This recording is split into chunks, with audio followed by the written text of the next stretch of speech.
Hello दोस्तों, कैसे हैं आप लोग।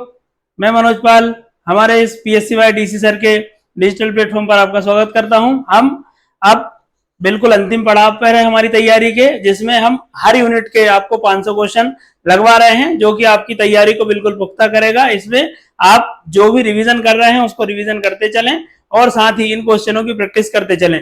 ये आपकी पेपर में गलतियों को कम करेगा और इन क्वेश्चनों की आप सभी ऑप्शंस देखें और जो क्वेश्चन है उसकी भाषा को समझने का प्रयास करें। और ये क्वेश्चन जो है पूर्व में आए हुए क्वेश्चन है, और जिन क्वेश्चनों मतलब जो पहले आए क्वेश्चन है और आगे जैसे आ सकते हैं, उन क्वेश्चनों के साथ हमने एक तालमेल बिठाने की कोशिश की है, जिससे कि आप ज्यादा से ज्यादा इन क्वेश्चनों को पेपर में देख सके।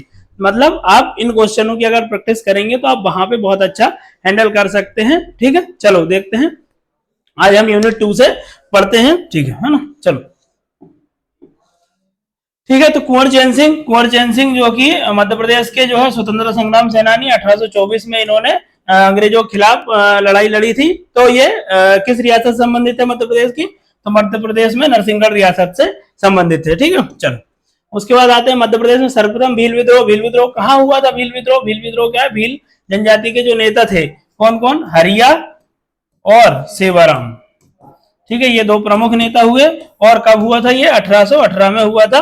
ठीक है, तो कहां से हुआ था ये पूछना चाह रहे हैं, तो मध्य प्रदेश में, ये खानदेश जो कि मध्य प्रदेश के दक्षिणी हिस्सा पड़ता है, वहां से हुआ था। ठीक, चलो उसके बाद राजा देवनाथ सिंह। अब देखो कुछ चीजें होती है कि जो क्वेश्चन में ही आपको, जैसे देवनाथ सिंह पिछली बार आ गया था, तो ये किस रियासत से संबंधित थे? तो मंडला रियासत से संबंधित थे। ये मंडला की रामगढ़ रायगढ़ रियासत से संबंधित है। तो आपको क्वेश्चन भी देखते चलना है ताकि वहां से भी आप नए प्रश्नों को क्लिक कर सके। ठीक है, तो इन्होंने अंग्रेजों के खिलाफ विद्रोह किया, मतलब ये स्वतंत्रता संग्राम सेनानी है। तो ये 1833 में इन्होंने अंग्रेजों के खिलाफ झंडा उठाया था। ठीक है, चलो इसके बाद बुंदेला विद्रोह किस संधि का परिणाम था? बुंदेला विद्रोह आप जानते हैं।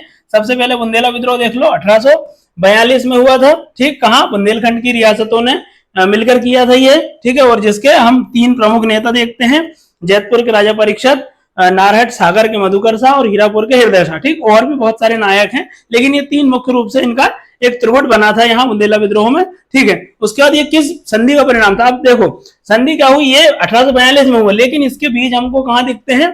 बेसिन की संधि, ये कि अंग्रेज और मराठों के बीच 1802-3 में ये संधि हुई थी। इस संधि के द्वारा जो पूरे मालवा और पूरे लगभग आज का मध्य प्रदेश अगर देखें तो उस पर जो है मराठों का प्रभाव क्षेत्र था। तो इस जो बघेलखंड बुंदेलखंड वाला क्षेत्र आता है, ये पूरा क्षेत्र जो है बेसिन की संधि के तहत अंग्रेजों के पास चला गया, मराठों के प्रभाव में था। तो अब अंग्रेजों के पास जाने से ये होता है कि अंग्रेज जो है यहाँ की जगह भूराजस्व की दरें बढ़ा देते हैं, लेने के तरीकों को बर्बाद कर देते हैं, हिंसा करते हैं उन राज्यों के साथ। तो वहां के जो छोटे छोटे राजा हैं बुंदेलखंड रियासत के, तो वो सब मिलकर अंग्रेजों के खिलाफ युद्ध लड़ते हैं। जैसे हम बुढ़वा मंगल मेले के में इनकी वो बनाते हैं, रणनीति बनाते हैं। उसके बाद से वहां स्वतंत्रता का पहला स्वतंत्रता संग्राम भी पारित करते हैं 1836 में। उसके बाद से आपका बुंदेला विद्रोह शुरू हो जाता है। ठीक है, चलो उसके बाद आता है अप्पाजी भोसले। अप्पाजी भोसले मराठा सेनापति हैं ये। ठीक है, और नागपुर पुणे साइड ये शासन करते हैं। उसके बाद महाकौशल से इन्होंने विद्रोह किया, तो ये महाकौशल वाला क्षेत्र भी उन्हीं के साथ आता था। तो ये ऐसा कहा जाता था कि भील विद्रोह पहला मध्य प्रदेश का विद्रोह होता है, उसके बाद अप्पाजी का भोसले का विद्रोह होता है। ये कब होता है? 1818 में। ठीक है, चलो उसके बाद आते हैं राजा पारीक्षत। राजा पारीक्षत मैंने बताया, राजा पारीक्षत जो है आपको कहां देखने को मिलेंगे? बुंदेला विद्रोह के नायक हैं। ठीक है, बुंदेला विद्रोह के नायक हैं। और ये किस रियासत से संबंधित है? तो ये जैतपुर रियासत संबंधित है। अब इनकी मुखबरी क्या हुई कि अंग्रेजों ने 2 युद्धों में ये अंग्रेजों को हरा चुके थे, लेकिन अंग्रेज फिर से आक्रमण करते हैं। तो ये किसी तरह अंग्रेज इन लोग को हरा नहीं पा रहे थे, राजा परीक्षत को। तो फिर क्या हुआ? अंग्रेजों ने फूट डालो राज करो की नीति चली, और इनके ही पास की जो रियासत थी चरखारी रियासत, उसके राजा रतन सिंह को अपनी ओर मिलाया और उससे पता पूछा। तो उसको लालच दिया कि तुमको कुछ क्षेत्र दे दिया जाएगा, अंग्रेजों की तरफ से तुमको सहायता मिलेगी, तुम टेंशन मत लो। तो फिर रतन सिंह को जो है वो मिला लेते हैं और रतन सिंह राजा परीक्षत को पकड़वा देते हैं। ठीक है, अब क्या होता है? इनके साथ एक और थी, आप ओरछा की रानी के नाम से जानते हो, इनको ओरछा की विक्टोरिया कहा जाता है, रानी लड़ई सरकार। रानी लड़ई सरकार ने भी राजा परीक्षित को पकड़वाने में अंग्रेजों का साथ दिया था। तो ये 2 लोग थे, लड़ई सरकार और राजा रतन सिंह। ठीक, चलो उसके बाद आते हैं 1857 की क्रांति मध्य प्रदेश में कहां से प्रारंभ हुई? तो 1857 की क्रांति आप देखते हो मेरठ से और बैरकपुर छावनी से भारत में शुरू हुई थी। उसके बाद हम मध्य प्रदेश में देखते हैं, तो जगह अगर पूछी जाए तो नीमच, नीमच से कौन कहां से थी और नीमच में डेट क्या थी, 3 जून की डेट आपको नीमच में देखने को मिलती है। ठीक है, चलो उसके बाद आते हैं राजा बख्तावर सिंह। राजा बख्तावर सिंह मध्य प्रदेश के स्वतंत्रता संग्राम सेनानी है। ठीक, किस रियासत से संबंधित है राजा बख्तावर सिंह, तो राजा बख्तावर सिंह धार, धार रियासत, धार की कौन सी, अमझेरा। ठीक, अमझेरा रियासत से संबंधित है।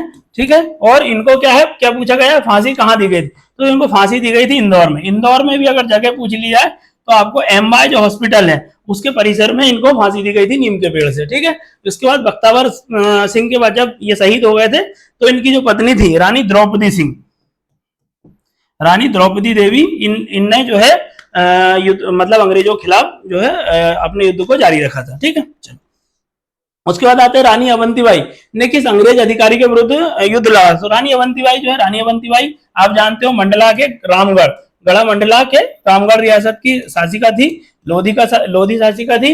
और इनके जब इनके पति जो थे और वीर नारायण की वो बनी थी संरक्षिका। साथ ही जब इनके मतलब अंग्रेजों के संरक्षण में इनकी रियासतें आ गई तो अंग्रेजों के खिलाफ इन्होंने विद्रोह कर दिया, जिसमें इनका युद्ध जो है वालिंगटन से युद्ध हुआ। और जिसमें 2 युद्ध होते हैं इनके, कौन सा, एक खेरीग्राम का युद्ध होता है और दूसरा होता है देवहारगढ़ के जंगल का, देवहारगढ़।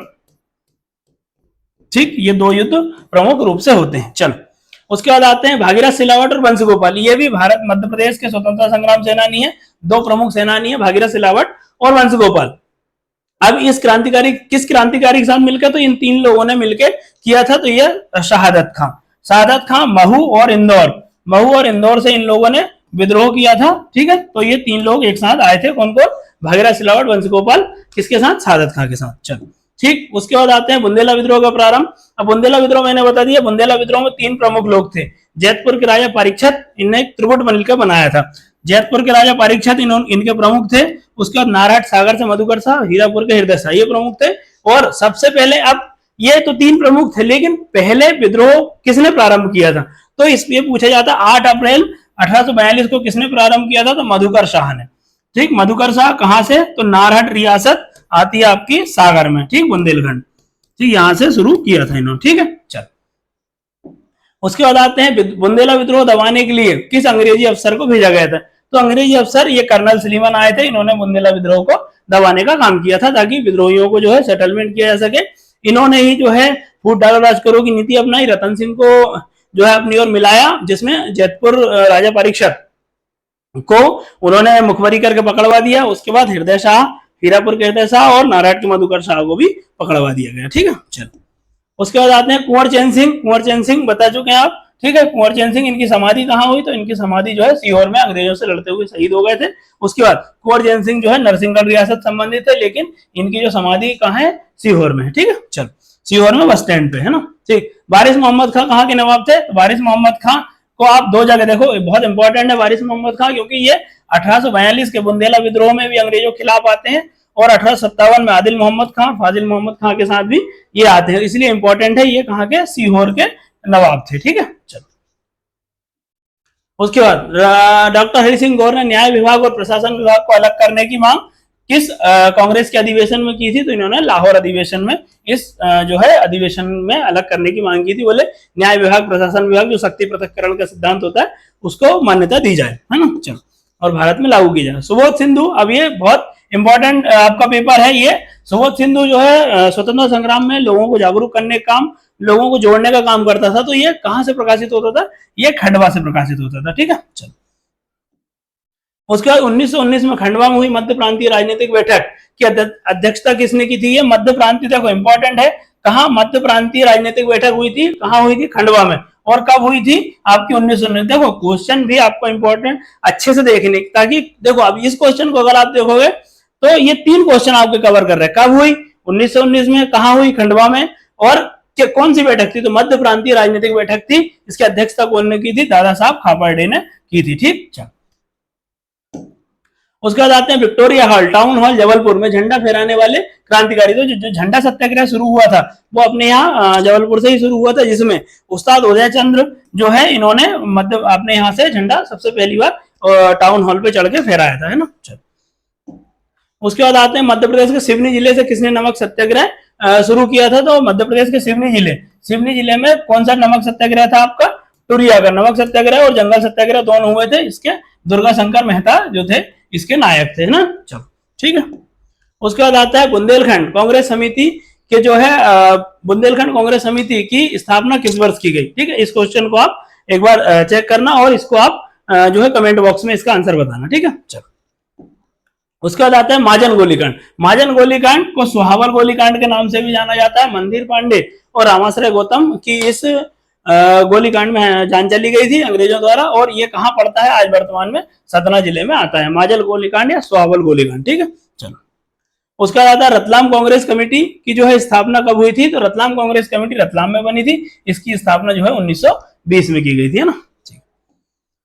उसके बाद मध्य प्रदेश में व्यक्तिगत सत्याग्रह का सूत्रधार किसको माना जाता है। व्यक्तिगत सत्याग्रह जो है सबसे पहले अपन देखेंगे कि गांधी जी द्वारा शुरू किया गया था। इसमें विनोबा भावे पहले सत्याग्रही थे, दूसरे डॉक्टर जवाहरलाल नेहरू थे, और उसके बाद तीसरे जो ब्रह्मदत्त थे।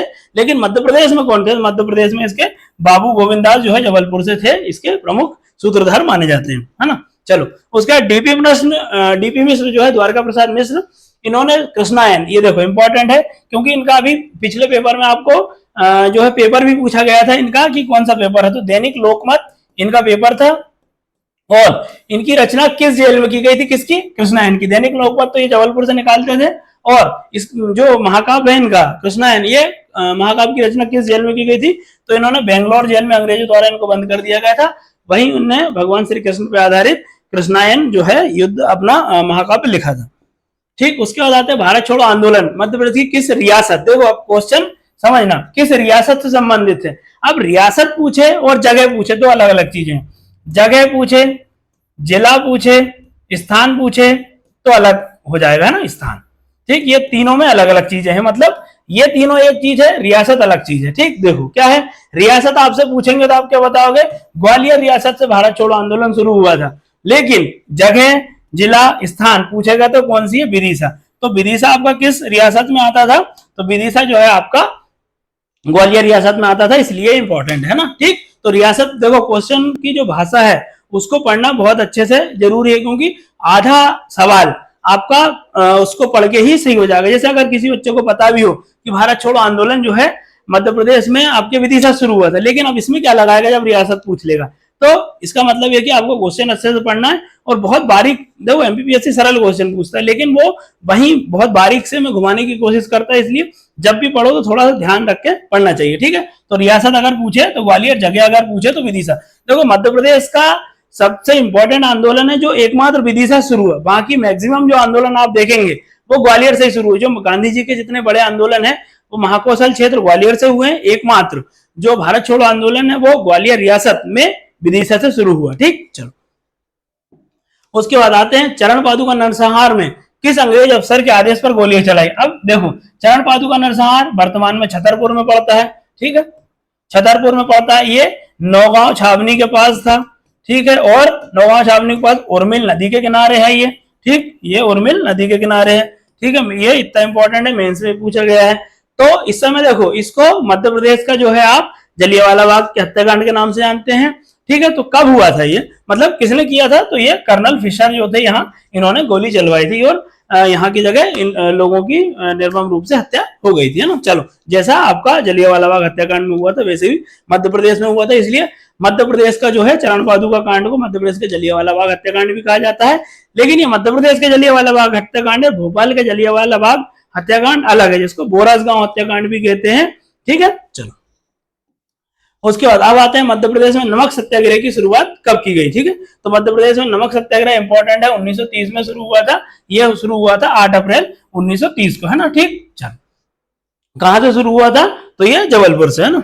चल, उसके बाद सोहावल नरसंहार में किसकी मृत्यु नहीं हुई थी, मतलब किसकी हुई थी और किसकी नहीं हुई थी, ये भी आपको ध्यान रखना है। तो इसमें 3 प्रमुख थे, इसमें इनके नेता लाल बुद्ध प्रताप सिंह थे। ठीक है, उसके बाद रामाश्रय गौतम थे और मंदिर पांडे, ये अधीर मंदिर है, मंदिर पांडे, ये 3 प्रमुख व्यक्ति थे। उसमें से नेता कौन थे, लाल बुद्ध प्रताप सिंह, और उनके साथ कौन थे, रामाश्रय गौतम और मंदिर पांडे, जबकि अमर सिंह पांडे इसमें नहीं थे। ठीक, तो किस मृत्यु नहीं हुई थी। देखो क्वेश्चन जब भी पढ़ो उसमें नहीं है, सत्य है, असत्य है, क्या पूछा है पूछा है, नहीं पूछा है, सत्य पूछा तो असत्य पूछा, ये विशेष रूप से ध्यान रखना है, क्योंकि एक शब्द आपने स्किप किया तो क्वेश्चन पूरा गलत और पूरे क्वेश्चन का जो है आपका अर्थ ही बदल जाता है। इसलिए क्वेश्चन के आखिरी में, मतलब शुरू से तो पूरा अच्छे से पढ़ना ही है, लेकिन जो शब्द है विशेष रूप से हाईलाइट करना है।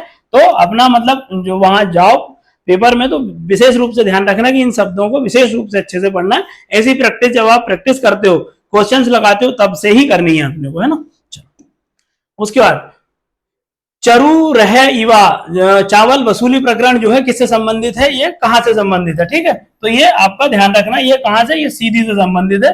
सीधी और सतना में हुआ था ये चहर हुआ चावल वसूली आंदोलन। लेकिन आप चावल जबरन लेवी वसूली भी आप सुनेंगे, ठीक है, जबरन लेवी वसूली, है ना, लेवी वसूली, ठीक है, ये भी चावल से संबंधित था। लेकिन ये वाला रीवा में हुआ था, और चहर हुआ जो है वो चावल आंदोलन आपका सीधी में और एक सतना में भी हुआ था ना। चलो उसके बाद आते हैं पंजाब मिल हत्याकांड में किस अंग्रेज की मृत्यु हुई थी। तो इसमें 3 नेता हमारे थे, ठीक है, खंडवा से वो बैठे थे, और वहां जो है पंजाब मिल हत्याकांड में एक अंग्रेज अधिकारी बैठा था हेक्सल, उसको ये लोग मार देते हैं ना। चल ठीक है। उसके बाद शंकर शाह रघुनाथ शाह ने अंग्रेजों की किस रेजिमेंट पर आक्रमण किया था। और ये रेजिमेंट जब इन्होंने आक्रमण किया तो इस रेजिमेंट के में बहुत सारे, मतलब सभी रेजिमेंटों में भारतीय लोग थे, लेकिन इसमें भारतीय लोगों का प्रतिनिधित्व ज्यादा था जो कि राष्ट्रवादी भावना रखते थे। तो शंकर शाह रघुनाथ शाह से प्रभावित होकर वो भी जो है क्रांति में कूद पड़े। तो 52वीं रेजिमेंट है जो उसको शंकर शाह रघुनाथ शाह ने अपने साथ मिला लिया था, ठीक है। चलो उसके बाद 1857 की क्रांति, अंग्रेजों की सहायता के उपलक्ष्य में रीवा शासक रघुराज सिंह को कौन सा क्षेत्र जो है यहाँ प्रदान किया गया था उनको, ठीक है। तो ये रघुराज सिंह जो है 1857 की क्रांति में अंग्रेजों का साथ दिया था इन्होंने, लेकिन कहीं ना कहीं उन्होंने क्रांतिकारियों का भी साथ दिया।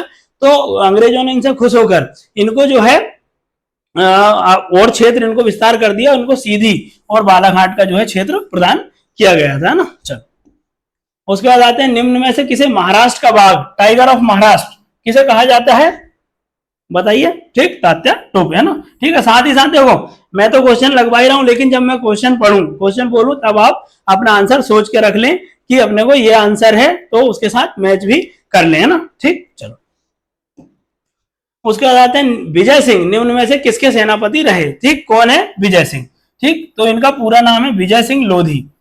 अब आप समझ गए होंगे, ठीक है, विजय सिंह लोधी, है ना। ये कौन थे, रानी अवंतीबाई के सेनापति थे, ठीक। उसके बाद पंजाब मेल हत्याकांड में किस क्रांति को काले पानी की सजा दी गई थी। देखो इस जो पंजाब मेल हत्याकांड है, ठीक है, खंडवा से संबंधित है। हेक्सल को इन्होंने मार दिया था, ठीक है, अंग्रेज अधिकारी था वो, अभी पीछे क्वेश्चन लगाया। और इसमें 3 लोग थे हमारे, कौन कौन थे इसमें, तो देखो इसमें देवनारायण तिवारी थे, दलपत राव थे और वीर यशवंत राव थे। लेकिन इसमें पूछा है कि काले पानी की सजा किसको हुई थी, तो काले पानी की सजा जो है दलपत राव को हुई थी। लेकिन इसमें वीर नारायण और देवनारायण तिवारी जो है इनकी तो मतलब इनको तो जो है फांसी की सजा दे दी गई थी, लेकिन दलपत राव जो है इनको काले पानी की आजीवन कारावास की सजा दी गई थी, है ना। चलो उसके बाद दीवान देशपाल बुंदेला 1857 की क्रांति का नेतृत्व कहां से किया था, ये इंपॉर्टेंट है। दीवान देशपाल बुंदेला, इनको आप जो दीवान देशपाल बुंदेला है इनको आप 1842 के बुंदेला विद्रोह में भी देखेंगे और 1857 के जो है क्रांति में भी देखेंगे। तो जो दीवान देशपाल बुंदेला है ये जो है अपने जैतपुर के राजा परीक्षित उनके सहयोगी थे, और इन्होंने छतरपुर से जो है क्रांति का नेतृत्व किया था। साथ ही इनके साथ जो कौन अपने जैतपुर के राजा कौन है, राजा परीक्षित जो कि बुंदेला विद्रोह के नायक थे, उनकी पत्नी जो कौन है, रानी रजो भी इनके साथ थी। तो ये भी ध्यान रखना, ठीक है। रानी रजो जो है 1842 के बुंदेला विद्रोह के नायक राजा जैतपुर शासक राजा परीक्षित की पत्नी थी, और दीवान देशपाल बुंदेला के साथ मिलकर इन्होंने 1857 की क्रांति में भाग लिया, है ना। उसके बाद आते हैं लक्ष्मण सिंह दहुआ मध्य प्रदेश के किस स्थान से संबंधित थे, तो लक्ष्मण सिंह दहुआ इंपॉर्टेंट है। देखो बोधन दहुआ का क्वेश्चन आ चुका। बोधन दहुआ शाहगढ़ रियासत के बखतवली के सेनापति थे, लेकिन लक्ष्मण दहुआ जो है अजयगढ़ के शासक थे, ना, ठीक, ये ध्यान रखना है ना। अजयगढ़ कहाँ है, पन्ना में, है ना। चलो उसके बाद आते हैं भोपाल प्रजामंडल की जो है स्थापना कब की गई थी, ठीक। भोपाल प्रजामंडल की स्थापना कब की गई, भोपाल प्रजामंडल, भोपाल में प्रजामंडल यानी कि जो वहां प्रजा रहती थी उन लोगों ने आंदोलन करने के लिए एक संगठन बनाया जिसका नाम भोपाल प्रजामंडल दिया गया, और इसकी स्थापना 1938 में की गई थी, है ना। चलो उसके बाद रीवा चावल आंदोलन के नेतृत्वकर्ता कौन थे? रीवा चावल आंदोलन ये 1946-47 में चलाया गया था, जिसमें जो अंग्रेज जो है वो और जो वहां के स्थानीय जमींदार है वो किसानों से चावल के बदले जबरन जो है लेवी या टैक्स वसूल करते थे। तो इसके जवाब में त्रिभुवन तिवारी ने यहाँ की जगह आंदोलन का नेतृत्व किया था, है ना। ठीक है। निम्न में से किस क्रांतिकारी के पास लेफ्टिनेंट का पद था? मतलब ये पहले जो क्रांतिकारी हैं वो पहले अंग्रेजों की सेना में थे, लेकिन अंग्रेजों की सेना से बाद में भाग के आ गए और फिर इन्होंने क्रांति की। तो कौन लेफ्टिनेंट के पद पर था अंग्रेजों के साथ? तो ठाकुर रणमत सिंह। पहले ठाकुर रणमत सिंह जो है 1842 तक तो जो है 1842 से और 1857 तक तो अंग्रेजों के मतलब उसमें सेना में रहे, लेफ्टिनेंट के पद पर रहे। लेकिन जब उनसे बोला कि आप मर्दन सिंह और बखत वली को पकड़ लो जो कि 1857 के नायक थे, तो बखत वली जो ठाकुर रणमत सिंह थे उन्होंने इस बात से अपने लेफ्टिनेंट पद से इस्तीफा दे दिया और जो सैनिक थे वहां के उन सबको मिलाकर एक मुक्ता फौज बनाई थी, मुक्ता फौज, जिसमें लगभग 300 सैनिक थे और इन्होंने जो है क्रांति का नेतृत्व बघेलखंड से रीवा से किया था ना। चल ठीक। 1939 में जबलपुर में कांग्रेस का अधिवेशन हुआ था। एक कांग्रेस का अधिवेशन हुआ था जबलपुर में 1939 में। कहां हुआ था ये? त्रिपुरी में, है ना, त्रिपुरी में। ठीक। जिसके अध्यक्ष पद को लेकर त्रिपुरी संकट के नाम से जाना जाता है इसको भारतीय इतिहास में। तो त्रिपुरी संकट 1939 में हुआ था। इसमें कौन कौन लोग थे? एक अध्यक्ष पद के लिए जो है चुनाव प्रक्रिया चल रही थी, उसमें गांधी जी ने जो है अपना प्रतिनिधित्व जो है पट्टाभी सीतारामैया को उतारा और जो है अन्य नेता के रूप में जो है सुभाष चंद्र बोस थे। इन दोनों के बीच में जब चुनाव हुआ तो सुभाष चंद्र बोस भारी मतों से जीत जाते हैं, तो पट्टाभी सीतारामैया हार जाते हैं। लेकिन जब गांधी जी इससे रुष्ट हो जाते हैं और जो है गांधी जी कहते हैं कि ये पट्टाभी की हार नहीं मेरी हार है, तो इससे कहीं ना कहीं सुभाष चंद्र बोस को भी ठीक नहीं लगता, तो वो कांग्रेस के पद से इस्तीफा दे देते हैं और उसके बाद डॉक्टर राजेंद्र प्रसाद को जो है यहाँ अध्यक्ष बनाया जाता है। तो ये 1939 में जबलपुर में जो सम्मेलन हुआ था ये कौन से नंबर का था? 52वें नंबर का था। देख ठीक है। अब देखो कहीं कहीं किसी हिंदी ग्रंथ अकादमी में जो है 53वां भी है, तो आप जो लेकिन जो कांग्रेस की साइट है या आप किसी भी साइट पे देखोगे या गिन लोगे तो भी आपको 52वां ही मिलेगा, लेकिन हो सकता है कहीं गलती हो जाए। तो अगर 52वां नहीं आया तो 53वां आप लगा सकते हो, लेकिन पहला आंसर जो है आपका 52वां ही है ना। चलो उसके बाद आता है बुंदेलखंड में किस आंदोलन को रतौना सत्याग्रह के नाम से जाना जाता है, या फिर आप इसको कसाई खाना आंदोलन के नाम से भी जानते हैं। कसाई खाना आंदोलन कहां चला गया था? ये सागर में। किसने चलाया था? डॉक्टर जो अपने माखनलाल चतुर्वेदी जी के द्वारा चलाया गया था। और ये किस आंदोलन के द्वारा? उस साविनय अवज्ञा आंदोलन में चलाया गया था ना। ठीक है। उसके बाद ओरछा जंगल सत्याग्रह का नेतृत्व किसने किया था? ओरछा जंगल सत्याग्रह ओरछा में हुआ था, निवाड़ी में पड़ता है। ठीक। तो जैसे 1930 में सविनय अवज्ञा आंदोलन के समय बहुत सारे जो है आपके चल रहे थे जंगल सत्याग्रह, उसमें एक ये भी जंगल सत्याग्रह था। ठीक है। शहजादा हुमायूं द्वितीय ने मंदसौर में, यहाँ ये मुगल बादशाह मुगल रियासत से मतलब मुगल राजवंश से संबंधित है और मंदसौर में आके इन्होंने एक नए राज्य की स्थापना की थी और अपना नया नाम रखा था। क्या नाम रखा था? फिरोज शाह। ठीक है। चल और इन्होंने जो है 1857 की क्रांति में भी भाग लिया था ना। निम्न में से किस क्रांतिकारी ने भैया बहादुर की उपाधि धारण की थी? तो भैया बहादुर की जो उपाधि है इस क्रांतिकारी का नाम है ठाकुर गरुल सिंह, है ना। चल उसके बाद आते हैं रायसेन के क्रांतिकारी फाजिल मोहम्मद खान को किस स्थान पर दी गई थी? देखो जो फाजिल मोहम्मद खान है और इनके भाई थे आदिल मोहम्मद खान, है ना, इन दोनों ने 1857 की क्रांति में भाग लिया था। ठीक है। और साथ ही ये गढ़ी अम्बा पानी, रायसेन के पास गढ़ी अम्बा पानी रियासत से संबंधित है, लेकिन ये पूछ रहे हैं कि इनको फांसी कहां दी गई थी, किस स्थान पर दी गई थी? अंग्रेजों ने इनको पकड़ लिया था और फांसी भी दे दी गई थी, तो सागर के राहतगढ़ के किले में इनको फांसी दे दी गई थी, है ना। ठीक है। उसके बाद रतलाम स्त्री सेवा दल, जो रतलाम में स्त्री सेवा दल बना था उसकी प्रथम अध्यक्ष किसको बनाया गया था? तो ये दुर्गा देवी निगम जी को यहाँ अध्यक्ष स्त्री सेवा दल की रतलाम की बनाया गया था ना। ठीक है। उसके बाद आता है चंद्रशेखर आजाद का मूल नाम क्या था? देखो चंद्रशेखर आजाद का मूल नाम नहीं है, ये उपनाम पूछना चाह रहे हैं। ठीक है। उपनाम, मूल नाम तो चंद्रशेखर ही था, लेकिन उन्होंने अपना नाम जो है असहयोग आंदोलन के बाद से आजाद लगा लिया था जब उनको पुलिस ने पकड़ लिया था। ठीक है। तो ये जब उस छुप के रह रहे थे तो हरिशंकर ब्रह्मचारी के नाम से ये निवाड़ी के ओरछा के पास एक गांव में रह रहे थे, तो उन्होंने हरिशंकर ब्रह्मचारी जो है अपना नाम वहां की जगह रख लिया था। ठीक। उसके बाद आते हैं निम्न में से किस क्रांतिकारी को लाहौर जेल में भेज दिया गया? लाहौर जेल में कब भेजा गया था?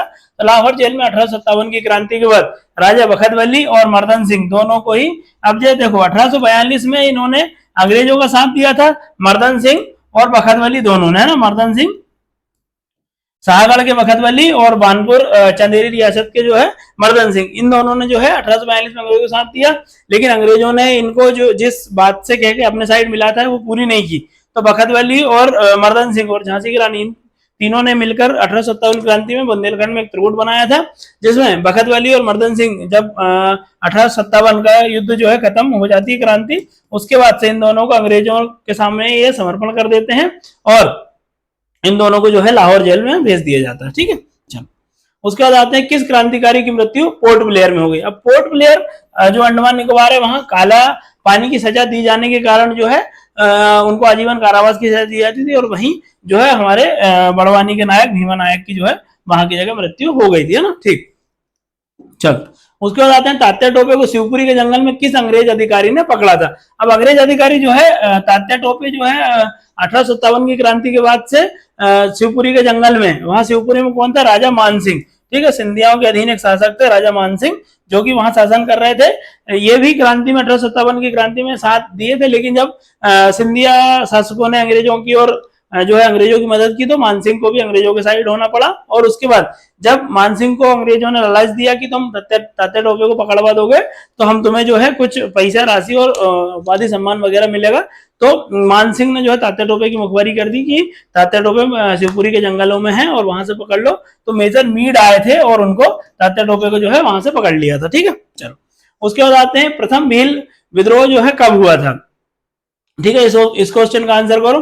पहला भील विद्रोह कहाँ हुआ था? अपने मध्य प्रदेश के खानदेश में। ठीक है, मध्य प्रदेश के खानदेश में हुआ था। इसके जो नायक थे हरिया और सेवाराम, है ना, ये दो प्रमुख नायक हो गए। ठीक, और ये कहाँ हुआ था? मध्य प्रदेश के दक्षिणी भाग खानदेश में, जो कि 1818 से 1825 के बीच में चला। तो मैं क्वेश्चन जब बोलता हूं तो आप भी क्वेश्चंस को लगाने की कोशिश करा करो और कमेंट में आंसर डाला करो कि इसका ये आंसर हो सकता है। उसके बाद से तो मैं आंसर बताऊंगा आपको। ठीक है, चलो उसके बाद से आपका जो है राव खलक सिंह दहुआ निम्न में से किस क्रांतिकारी के जो है सहयोगी थे? राव खलक सिंह दहुआ। ठीक है, बताओ इसका आंसर। ठीक, राव खलक सिंह दहुआ जो है उस समय तात्या टोपी और रानी लक्ष्मीबाई दोनों के ही सहयोगी थे 1857 की क्रांति में, है ना। चलो उसके बाद आते हैं भारतीय राष्ट्रीय कांग्रेस द्वारा किस वर्ष मध्य प्रांत और मालवा क्षेत्र में गणेश उत्सव और जो है आपका गणेश उत्सव और शिवाजी उत्सव मनाया गया? ठीक है, कहाँ की जगह मनाया गया था ये? कहाँ? आपके मध्य प्रांत और मालवा क्षेत्र में मनाया गया था। इसका आंसर करो। इसका आंसर है बी, 1891 में जो है भारतीय राष्ट्रीय कांग्रेस द्वारा मध्य प्रांत और मालवा क्षेत्र में इसको अपने जो लोकमान्य तिलक द्वारा शुरू किया गया गणेश उत्सव शिवाजी उत्सव शुरू किया था 1891 में, है ना। चलो इसके बाद निम्न में से किस क्रांतिकारी को काले पानी की सजा हुई? काले पानी की सजा हो चुकी थी, ठीक है, लेकिन उन्होंने रास्तों में आत्महत्या कर ली। ऐसे थे हमारे विजय राघवगढ़ कटनी रियासत के शासक थे। ठीक, कौन थे? ठाकुर सरजू प्रसाद। ठीक है, ठाकुर सरजू प्रसाद ने जो है इनको पकड़ के ले जा रहे थे अंग्रेज, तो उन्होंने रास्ते में ही अपनी कटार से अपने को आत्महत्या कर ली। इसका कारण था ठाकुर सरजू प्रसाद मात्र 16-17 साल के थे उस समय पे 1857 क्रांति में। तो लेकिन ये हुआ कि ठाकुर सरजू प्रसाद ये कहते हुए अपनी जान दे दी थी कि मेरी रियासत का कोई भी मतलब कोई भी नागरिक जो है अंग्रेजों की कैद में नहीं रह सकता, तो मैं तो फिर भी उनका राजा हूं, ये कहते हुए उन्होंने अपने जो है प्राणों का बलिदान दे दिया। ठीक है, चलो उसका ठाकुर रणमत सिंह और तात्या टोपे के मध्य जो है संदेश वाहक का काम किया किसने किया था? तो देखो ठाकुर रणमत सिंह तात्या टोपे दोनों ही 1857 क्रांति में लड़ रहे हैं, तो जिनके दुश्मन सेम होते हैं वो हमेशा दोस्त होते हैं। तो ये दोनों भी भारत के लिए लड़ रहे थे उस समय। लाला पंजाब सिंह जो है जो कि रणमत सिंह के सहयोगी थे, इन्होंने तात्या टोपे से मिलते थे और एक दूसरे के संपर्क में क्या आगे रणनीति बनानी है उस समय में उस संबंध में संदेश पहुंचाने का काम करते थे। जागीरदार चिमनाजी पटेल ये जो है आपके उनका संबंध किस स्थान से? जागीरदार चिमनाजी पटेल ये भी भारत के स्वतंत्रता संग्राम सेनानी है और इंपॉर्टेंट है। कहां से संबंधित थे? तो ये बालाघाट से संबंधित थे। ठीक, जागीरदार चिमनाजी पटेल, है ना। ठीक, चलो उसके बाद आते हैं कैप्टन बेंजामिन हेब्स का संबंध किस रेजिमेंट से था। ठीक है, तो ये जो है ये भी हमारे भारतीय क्रांति को दबाने के लिए अंग्रेजों द्वारा भेजे गए थे। तो इनका किस रेजिमेंट से संबंधित है, तो ये बंगाल रेजिमेंट से संबंधित है, लेकिन ये मध्य प्रदेश में जो क्रांति हो रही थी उसको दबाने के लिए यहाँ आए थे ना। ठीक, चलो उसके बाद आते हैं महू छावनी में विद्रोह जो है कब आग भड़की, अर्थात कब जो है शुरू हुआ था। ठीक, कहां से, महू से। तो महू छावनी इंदौर में, महू या इंदौर दोनों ही आए, दोनों का सेम आंसर होगा 1 जुलाई को। ठीक है, ठीक, तो महू और छावनी से कौन थे ये कमेंट में बताएंगे आप। 3 लोग मैंने अभी क्वेश्चन में ही लगवाए थे, 3 लोग से है ना यहाँ से, तो आप बताना कमेंट में कौन थे। ठीक, चलो उसका इंदौर में रेल सेवा और डाक सेवा शुरू करने का, देखो रेल सेवा भी शुरू हो गई थी और डाक सेवा भी शुरू हो गई थी, ये इंदौर के होलकर शासक थे। तो कौन थे ये, तो तुकोजीराव द्वितीय, है ना। ठीक, चलो तुकोजीराव द्वितीय ने जो है इंदौर में रेल और डाक सेवा शुरू की, है ना। ठीक, चलो उसके बाद आते हैं इंदौर के प्रसिद्ध लालबाग, ये लालबाग है ना, लालबाग पैलेस का निर्माण किसके द्वारा करवाया गया, इंपॉर्टेंट है। इंदौर में लालबाग जो है, लालबाग पैलेस का निर्माण जो है शिवाजीराव होलकर द्वारा करवाया गया, इंदौर में ही है ना। ठीक है, चलो उसके बाद ईश्वर सूरी नामक एक जो कवि थे मालवा में, वो किस शासक के दरबारी कवि थे, किस शासक के दरबारी कवि थे, तो ये गयासुद्दीन खिलजी के दरबारी कवि थे, है ना। ठीक है, चलो उसके बाद हिंडोला महल का निर्माण किस शासक द्वारा करवाया गया, तो हिंडोला जो महल है वो हिंडोला महल होशंग शाह के द्वारा करवाया गया। तो दो सबसे इंपॉर्टेंट 2-3 चीजें जहां मांडू में बहुत इंपॉर्टेंट महल है, इसमें से हिंडोला महल होशंग शाह ने करवाया था। और हिंडोला महल के साइड में, क्योंकि ये लगभग 77 डिग्री जो है झुका हुआ है, तो इसलिए वो हिलता हुआ दिखता है। जब उसको जो मुंजे सागर और कपूर सागर 2 तालाब है वहां से देखेंगे तो हिंडोला महल जो है हिलता हुआ दिखेगा, इसलिए हिंडोला महल को इसलिए हिंडोला या हिलता हुआ महल उसको कहते हैं। होशंग शाह ने बनवाया था। और जो जहाज महल है वो गयासुद्दीन खिलजी ने बनवाया था, जहाज महल। ठीक है, उसके बाद आपके जो महमूद खिलजी था उसने जो है आपका होशंग शाह का मकबरा बनवाया था। ठीक है, चलो उसके बाद आते हैं कुतुबुद्दीन ऐबक ने मालवा क्षेत्र पर प्रथम आक्रमण, पहला आक्रमण कहाँ किया था, तो देखो आप जब प्राचीन भारत में जब भी देखेंगे, प्राचीन भारत से आप मध्यकाल की ओर आएंगे तो भारत में जो चाहे मध्य एशिया से आक्रमण रहे हो, दक्षिण भारत के आप आक्रमण देखोगे तो वो सबसे इंपॉर्टेंट आक्रमण जो है मंदिरों पे किए गए थे। मंदिरों पे आक्रमण करने का कारण था कि वहां की जगह हमारे जो अर्थव्यवस्था का मुख्य सोर्स मंदिर ही था, लोग यहाँ से जुड़े रहते थे। ठीक है, सामाजिक आर्थिक सांस्कृतिक सारा केंद्र हुआ करता था और बड़ी संख्या में यहाँ संपत्ति जमा रहती थी समाज की। तो जो भी जितने भी शासक है वो सबसे ज्यादा आप मोहम्मद गौरी को देख लो, गजनवी को देख लो, सारे शासक जो है मंदिर पे ही आक्रमण करते हैं। कुतुबुद्दीन ऐबक ने मालवा क्षेत्र में आक्रमण कहाँ किया था, उज्जैन में किया था, है ना। ठीक, चलो उसके बाद आते हैं वह सल्तनतकालीन शासक जिसने ग्वालियर में यात्रियों को ठहरने के लिए, तो आप जब जलालुद्दीन खिलजी को पढ़ेंगे तो एक दयालु शासक के रूप में पढ़ेंगे जिसने पब्लिक कल्याण के लिए बहुत सारे काम किए थे, है ना। ठीक, उसके बाद आते हैं असरफी महल का निर्माण किसके समय में पूर्ण हुआ था। असरफी महल, अब असरफी महल की जो नींव है वो होशंग शाह ने रख दी थी, लेकिन उसको पूरा करने का काम जो है महमूद खिलजी द्वारा किया गया था। महमूद खिलजी ने इसको कंप्लीट करवाया था। ठीक, चलो उसके बाद आते हैं शेरशाह सूरी ने किस बार रायसेन पर आक्रमण किया था, तो शेरशाह सूरी द्वारा किस बार रायसेन पर आक्रमण किया गया था, ये किया गया था 1543 में। ठीक, शेरशाह सूरी रायसेन में, और रायसेन पे यहाँ कौन था, पूरणमल, ठाकुर पूरणमल यहाँ शासन कर रहे थे, है ना, उन पे आक्रमण इन्होंने किया था। और ऐसा कहा जाता है कि धोखे से इनकी मृत्यु कर दी गई, जबकि शेरशाह सूरी से ये मतलब ऐसे जनरली मिलने के लिए आ रहे थे, संधि करने के लिए आ रहे थे, तो शेरशाह सूरी ने उस पर अटैक कर दिया और ठाकुर पूरनमल सिंह की जो है हत्या कर दी गई 1543 में। ठीक है, चलो उसके बाद शेरशाह सूरी ने किस किले ने किसे मालवा का सुबेदार, अब मालवा जो है मालवा जीत लिया था शेरशाह सूरी ने, तो मालवा का जो है सुबेदार नियुक्त करना था। मालवा की जो पूरा सत्ता को संभालता सुजायत खां। ठीक, सुजायत खां शेरशाह सूरी द्वारा नियुक्त किया गया था, लेकिन जब शेरशाह सूरी को हरा के, मतलब शेरशाह सूरी के समय तो सुजायत खां रहता है, लेकिन सुजायत खां के बाद उसका लड़का बायजीद खां, जिसको आप मियां बायजीद खां या जिसको आप बाज बहादुर के नाम से जानते हैं, बाज बहादुर, है ना। ठीक है, ये इसके बाद सुजायत खां के बाद शासक बने बायजीद खां। ठीक है, तो किसको नियुक्त किया था, सुजायत खां के बाद बायजीद खां। लेकिन जब मुगल सत्ता कमजोर होती है तो वो स्वतंत्र हो जाते हैं, लेकिन जब अकबर इन पे फिर से आक्रमण करता है और इसको जीत लेता है। ठीक है, चलो उसके बाद आते हैं होशंग शाह गौरी किस सूफी संत का शिष्य था। हुसैन शाह गौरी जो है मालवा का शासक था, मांडू को जिसने राजधानी बनाया, इसको सादियाबाद के रूप में स्थापित किया था मांडू को। और किस सूफी संत के थे? तो जो मालवा के बहुत सारे शासक हैं वो शेख बुरहानुद्दीन गरीब, शेख बुरहानुद्दीन गरीब जो है इनके शिष्य हुआ करते थे। शेख बुरहानुद्दीन के नाम पर ही मध्य प्रदेश में एक नगर है, कौन सा? बुरहानपुर, है ना, बुरहानपुर, ठीक है। चलो, बुरहानपुर नगर किसके? शेख बुरहानुद्दीन गरीब के नाम पर है ना। चलो, उसके बाद आते हैं हुसैन शाह का मकबरा किसके द्वारा बनवाया गया था? हुसैन शाह का मकबरा जो है महमूद खिलजी के द्वारा बनवाया गया था। देखो, ये जो हुसैन शाह है ये गौरी वंश का शासक है, और गौरी वंश के बाद जो है खिलजी वंश का शासन आता है, ठीक है। खिलजी वंश का शासन, मालवा के खिलजी हैं ये, मालवा के गौरी और मालवा के खिलजी हैं ये, वो जो सल्तनत काल में चल रहे थे वो नहीं है ना, ठीक। तो ये हुसैन शाह गौरी, हुसैन शाह के मरने के बाद जो है खिलजी वंश आता है, और खिलजी वंश में महमूद खिलजी जो है इनका मकबरा बनवाते हैं। तो ये मध्य प्रदेश की सफेद संगमरमर की पहली मूर्ति है, मतलब स्थापत्य कला में मकबरा है, ठीक है, सफेद संगमरमर से बना हुआ है ना, ठीक। चलो, उसका आदम खां से पराजित होने के बाद बाज बहादुर जो है कहां भाग गए थे? बाज बहादुर जब आदम खां ने, देखो इसमें भी क्वेश्चन आप अच्छे से पढ़ा करें, जिसमें से आप 2-3 क्वेश्चन तक आपके क्लियर हो जाएंगे कि क्वेश्चन में ही बहुत सारी इंफॉर्मेशन रहती है, ठीक। पीएससी में भी आप क्वेश्चन ध्यान से पढ़ें, क्योंकि कई बार क्या होता है कोई एक किसी क्वेश्चन का रेफरेंस जो है पीछे दूसरे क्वेश्चन पे आगे रहता है, इसलिए क्वेश्चन बहुत अच्छे से पढ़ें। साथ ही देखेंगे क्या पूछा है, नहीं पूछा है पूछा है, या फिर मतलब सत्य पूछा है, सत्य पूछा है, ये सब ध्यान रखना ना।